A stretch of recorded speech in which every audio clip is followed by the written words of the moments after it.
Bryan, I believe we are live. Oh, we are live? Okay, all right. We're ready to go. All righty. Welcome to Trib Talk. I was just seeing if there's any of the latest election results or news on Twitter. So I'm extremely online. I am your extremely online host for today, Bryan Schott, political correspondent for the Salt Lake Tribune.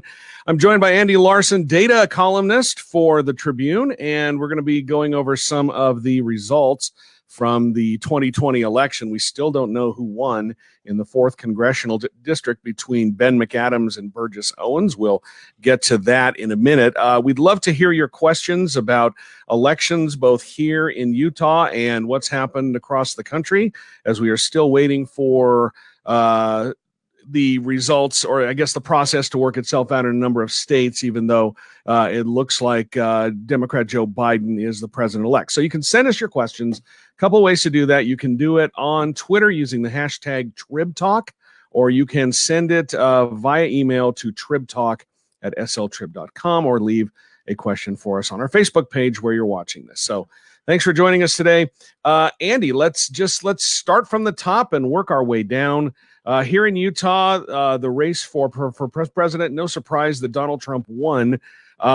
His lead has expanded quite a bit. Well, not quite a bit, by a few percentage points since election night. And he's up by 21 points right now, which is much better than he did in 2016. He's got about 58% of the vote, which is also better than what he did in 2016. And that's to be expected because there's not a third-party candidate like Evan McMullin on the ballot. But I am surprised that Joe Biden is dropping a little bit.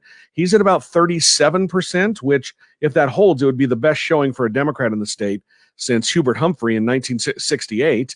But still, it's got to be very disappointing for Democrats who are hoping he would do better. Yeah, look, I mean, you look at the polls that we got. We looked at the Y2 Analytics poll. We look, there were a couple other polls that were done in the months leading up to the election, and we generally saw that there was a 7 to 17 point difference really between the two candidates, rather than a 20 to 25% difference between the candidates that we're seeing in the actual election results. And I think that's something that we've seen across the country, right? Is polling that, whether it was inaccurate polling or if it was Republicans kind of coming home to their guy in the final days of the election, Donald Trump earned more votes than expected, and I think that is something that reflects, again, Utah is kind of reflecting that larger national picture. It's funny. This felt like one of the, we in 2016 you had the Evan McMullin stuff. In 2012 there was obviously Mitt Romney running and his own influence in Utah politics, and so this felt like the first referendum on a presidential election that Utah didn't have a personal stake in for the last 12 years, right? And so I think it's useful to kind of get an idea of where the electorate stands on kind of just the Republican versus Democratic side on maybe probably a relatively unpopular Republican candidate in Utah, but still, it's definitely enough to win the state. I was going to bring that up because I don't think it's going to be a clear referendum of where the state stands, because Donald Trump is unpopular in the state. His approval ratings have hovered right around 50% since he got elected. It looks like he's going to end up with about 58, maybe 59% of the vote, but that's still far below what we've seen from recent Republican presidential candidates in the state. And this state, I mean, the GOP holds a 5-1 registration advantage over the Democrats. So, any illusions that this state's going to go purple anytime soon are pretty much far-fetched. But I'm wondering, as a numbers guy, have you tried to wrap your head around what went wrong with polling this year? Because this was a really bad systemic polling error. And I don't know if I still don't buy the idea of shy Trump voters. I don't buy that at all. I don't buy the silent majority argument that people were making. But I was speaking with someone who's sort of wired into the polling world, and they said weird stuff happens when Trump's on the ballot, and we've seen it twice now. So I'm wondering if you've been able to, as a guy who looks at numbers, sort of get a sense of what went wrong or what needs to be fixed before the next election, because the polling industry is not going to go away, despite what some people say that we should scrap it. You need it in order to govern effectively, because other than that, you're just going with your gut. So I'm wondering if you have any thoughts on that. Yeah, it's interesting. I think it's funny that even the biggest polling errors were in states like Utah, where you saw a huge advantage for Donald Trump in states that are expected to be big Republican states that looked like they were tightening in polls, and then obviously you saw like 8-point misses in Wisconsin, big ones in Pennsylvania, Florida missed by 5 points, so on and so forth. I think it's time that we move to a next generation of polling and modeling. And, this may be my sports analytics side coming out, but I'm thinking about the state of affairs baseball analytics was in 15, 20 years ago, when, there was a Moneyball's coming out, and we were first starting to understand the power of all of this real data that we have on hits and runs and on base percentage and all these kind of baseball terms, right? But where baseball analytics has really gone in the last 5 to 10 years is actually kind of digging into what's actually happening on the field. So rather than measuring a pitcher performance by ERA, how many runs they give up, let's actually look at how fast their fastball is, and let's look at how much movement there is on their curve. And maybe the politics of this would be, let's look at what's actually happening on social media. Let's look at the conversations that people are having real life in their communities around these candidates. And obviously social media can be skewed, and there are bots, and but there are also ways to detect what's going on out there that I think are getting closer to the heart of the American electorate than calling them people up in an age where, I don't know about you, Brian, but I get inundated with 10 spam calls a day, and I don't know that Amazon Mechanical Turk is the answer, and I don't know that SurveyMonkey is the answer. I don't know that like these text or online polls are the answer, but I think there needs to be some reckoning that the data that we have is incomplete and we're doing worse at doing a lesser job at estimating where the electorate actually stands. And given that we can add in some other pieces to the model, I think that's something that we need to evaluate doing as kind of a polling. I don't know what to say. The people who run these kind of industry things to look at. Yeah. That's a good point. If you have a question about the 2020 election that you'd like or a topic you'd like us to discuss, you can send it on Twitter using the hashtag Trib Talk, or you can send it via email at tribtalk@sltrib.com. One last thing about polling before we move into some of the other results. Really, the only poll that got it right leading up to the election was the Selzer poll out of Iowa. I don't know if you paid attention to that, but Ann Selzer was right on. When that poll came out, everybody was like, there is no way that this thing is right, because it is so far from all the other results.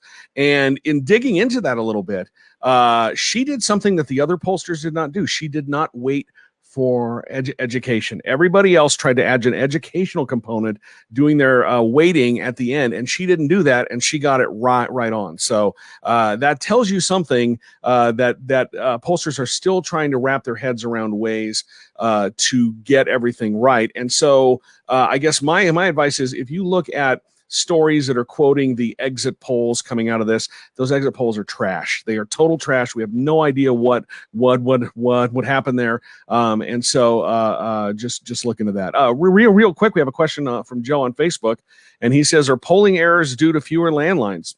I'm guessing, yeah.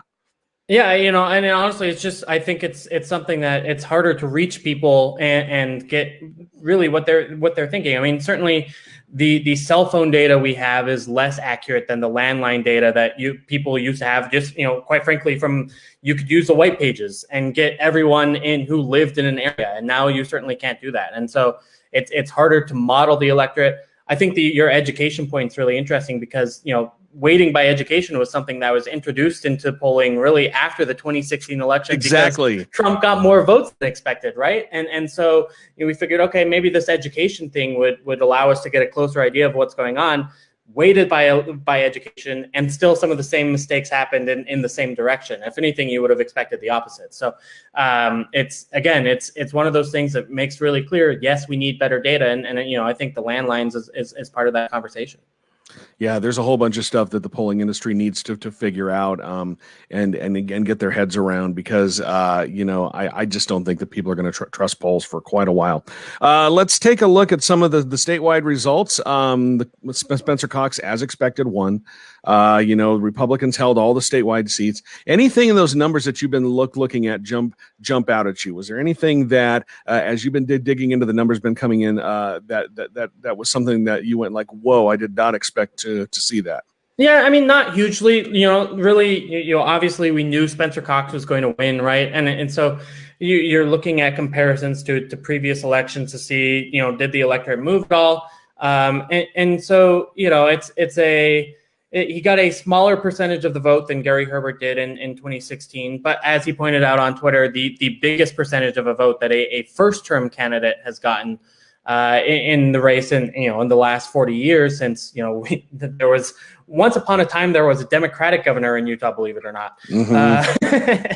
And so I think it's one of those things where he performed basically as expected. It's pretty clear that the COVID-19 response didn't play a huge role in changing the minds of 10 or 20% of voters. Maybe you can average a change 2 to 5%, but in a state like Utah and an electorate like Utah, it just doesn't matter. Yeah, I agree with that. It's a good point. Although I think that point that I got the most votes of the first-time candidate, that's stupid. It all depends on who your opponent was, because if you look back at John Huntsman when he ran for the first time in 2004, he was going against the son of that former Democratic governor, and it was a really good race. They ran a great race, and so you would have expected Scott Matheson Jr. to do quite well. So your opponent matters, and he still won, and let's move on from that. If you have some questions for us, we've got about 12 minutes left here in the program. You can send them to us on Facebook, if that's where you're watching. Also on Twitter using the hashtag Trib Talk, or via email tribtalk@sltrib.com. Okay, the race that everybody's been paying attention to is in 4th Congressional District. That's between Ben McAdams and Burgess Owens. The lead is flipped back and forth a couple of times, just like it did in 2018. If you remember, Mia Love was leading until that Monday, right before the final canvass, and that's when Ben McAdams took a lead and declared victory. And then the next day, that was confirmed by 694 votes. We're around the same margin again. Everybody I talked to expected a close race. I'm not going to ask you who's going to win, because I think it's going to be close no matter what. But what are you expecting to see? I think the lead could flip back and forth a couple more times. I do know that the McAdams camp is feeling fairly good about where they are. But again, we don't know where the remaining votes are. We don't know how many there are. So it's really hard to model what might happen. Yeah, and so I was talking with Robert Gerke, who's done some really good analysis for an upcoming article, previous articles, and also on Twitter. But kind of, again, trying to figure out where this remaining vote is, right? Clearly, there are tens of thousands of votes left to be counted. How many tens of thousands really matters? If it's 10 or 20,000 and they come in at only 55% McAdams or 52 or whatever it is, then the math adds up to a Burgess Owens win. However, it looks like we're comparing the turnout precinct by precinct to what happened in 2018 and 2016, and so far the precincts that have remaining vote left, which would be kind of unexpectedly low number of votes counted so far, are generally blue precincts, and actually generally are in Mill Creek, which is going to be a very heavily McAdams that's where I'm at area, and so and that's going to be. So if those votes do come in, and those are the latest counted votes, that's where McAdams is going to see some changes. Now, I think where Burgess Owens can take some optimism is in the fact of how the voting patterns changed during the course of the election. And this is something I've been looking at a lot during the last few weeks, is the early voting. When the early votes first started to come in and be processed, we saw party registration. It was generally about 25% Democrats voting. In October 15th, October 16th, about 25% of the votes that came in were from registered Democrats. By the end of the election, November 1st, November 2nd, those early votes, actually only 10% of them were made up by Democrats. And so it seemed like Democrats were very excited to get their votes in early, their mail-in votes early, and processed early. And then there was kind of an enthusiasm surge from Republicans later on. And those might be primarily the votes that we're counting now, right? Yeah. So along with the election day turn-ins and ones that were dropped in the mailboxes, right? So or the drop-off boxes. So it's I think that would be where you would get some optimism if you're Burgess Owens, and why some of these splits may not have been as pro McAdams as we expected over the last couple of days. And yet still, given that the Mill Creek turnout is as low as it has been, expecting more votes there. Again, I think McAdams' campaign is right to feel optimistic about how this will turn out. I think one thing that we need to factor in for is I'm guessing that this remaining vote, just based on what happened nationwide, might be trending a little bit more to the conservative side. So I think that that's cause for concern on the McAdams camp. But it may come down to the provisionals, and that's what helped McAdams over the finish line last time, because those provisionals broke for him by more than 2-1. So if there are a lot of provisional votes left in Salt Lake County in the fourth, that could help him quite a bit. So again, I've seen Robert's analysis on Twitter, the spreadsheet that he's running, what he's written for the Tribune, and it's just bringing back flashbacks of 2018 when everybody was doing math online, trying to figure out who was going to end up winning this thing.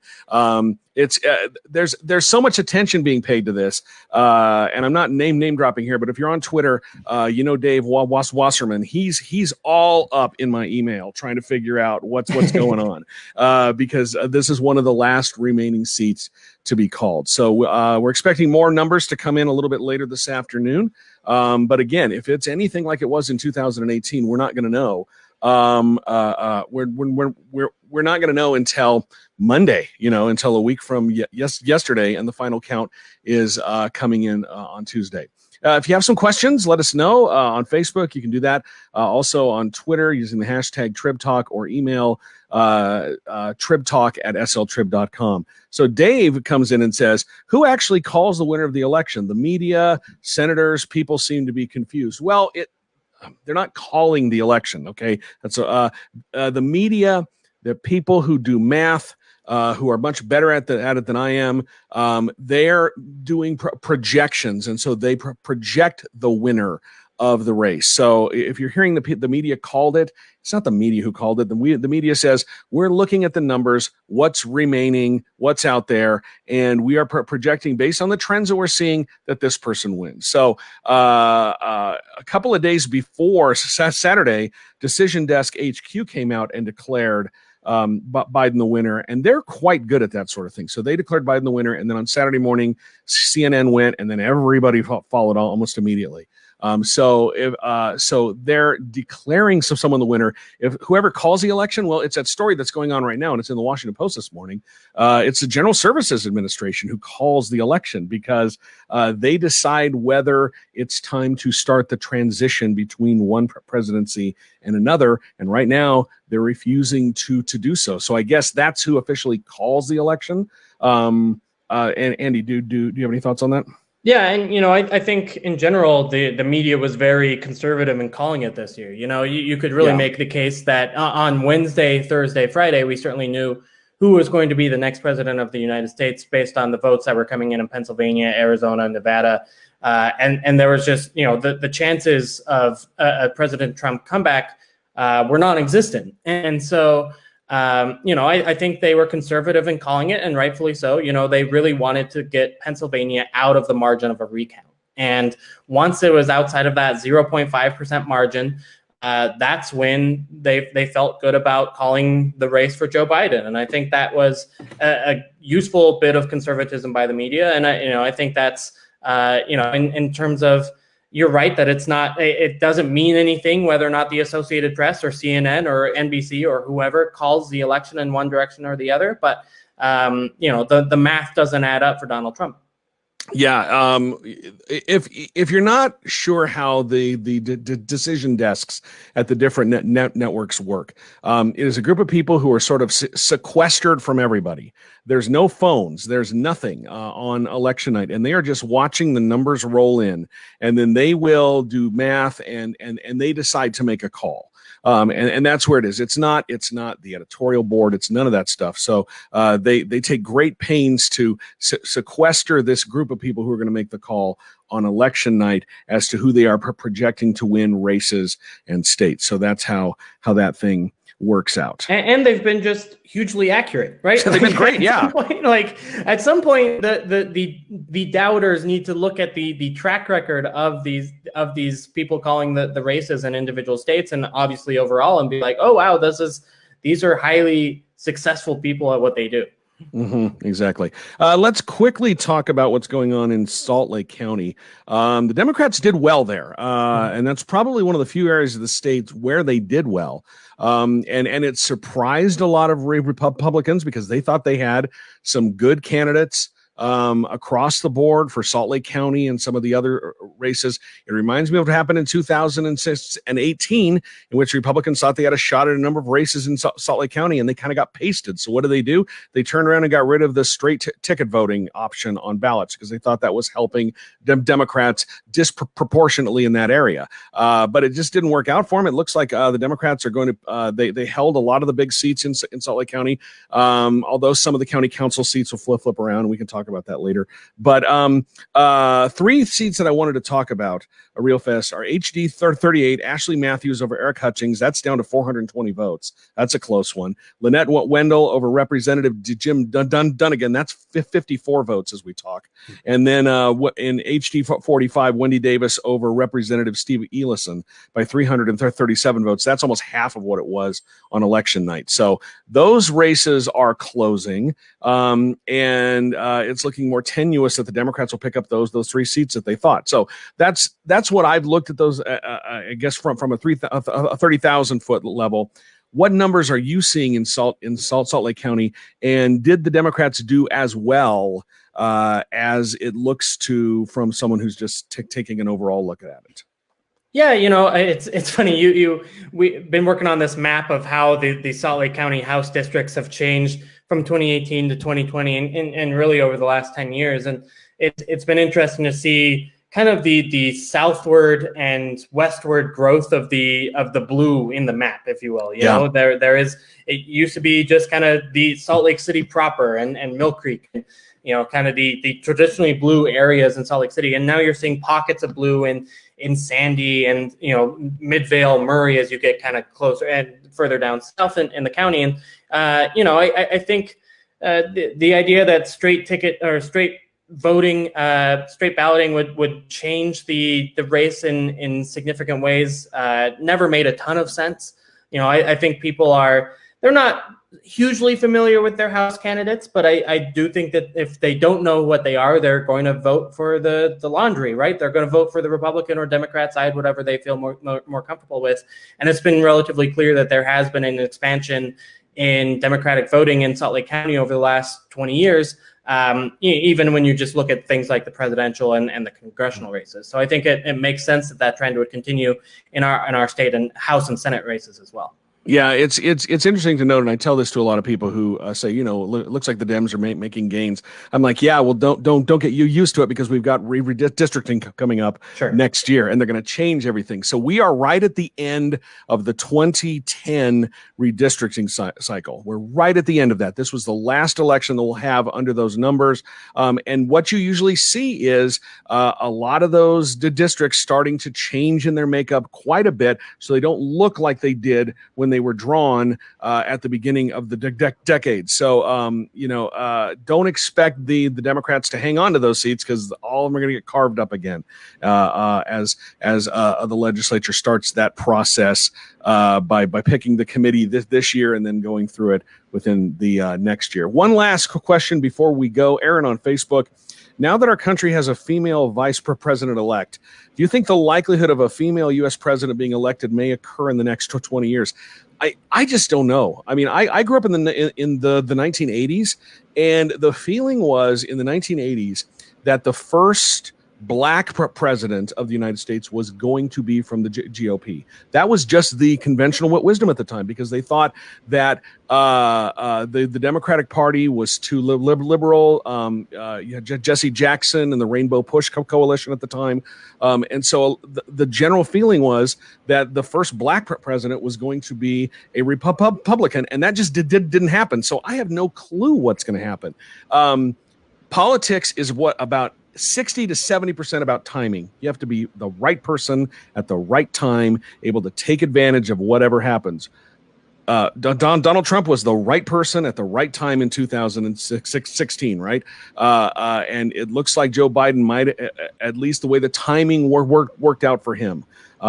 So Lord knows, I have no clue. Andy, do you have any thoughts on that? Yeah, I think you're absolutely right. I think it's about, rather than kind of the growth of women and their representation in politics, and certainly we're seeing more GOP and Democratic women in Congress than ever before. I think you have to say, okay, who are the right people, and what are the chances of those people being elected in the next 20 years? And I think you look at the potential candidates. If you go really leftward, you can go as Alexandria Ocasio-Cortez. Honestly, I think Stacey Abrams is kind of potentially on that path. Obviously, Elizabeth Warren, maybe this may have been her best shot, but it also deserves to be named in the conversation. And you're right; it's totally about timing and how that and how it works out. I'd say maybe the bench is a little bit more shallow on the GOP side in terms of women who, really have high ambitions in terms of politics, and you can really kind of chart a path for them be the next president. And yet you're right, like just crazy, unexpected things happen based on what the electorate wants at that time. And certainly Donald Trump was unexpected in 2016. I think it's too soon to say what could happen in 2040 based on what we know in 2020. Yeah, given the demographic trends in this country, I would not be surprised if we had a female chief executive within the next 20 years. It would not shock me at all. But who is it going to be? I have no idea. But the Republicans who would like to have that spot in 2024, they're already running. In fact, I've talked to people, and they said that the one GOP potential candidate for 4 years from now who's really active in Iowa, which is one of the early states that they're going to need to win that nomination, is Kristi Noem, the governor out of North Dakota, I believe, or South Dakota. It's South Dakota. Yeah, she's really active in Iowa. So it's starting, and the thing is, once one thing happens, then more things like that tend to happen, because there's not an excuse for people to say, it's not going to happen anymore. Now they can look at Kamala Harris and say, well, there's the first one, so here comes the next one. And that seems to be the way it goes. Andy, thank you for your time. It's been fun. Yeah, I enjoy pouring over the numbers. Thank you for watching, and we'll be back with another Trib Talk. Actually, I won't, and Andy won't, but someone will on next week. Thanks.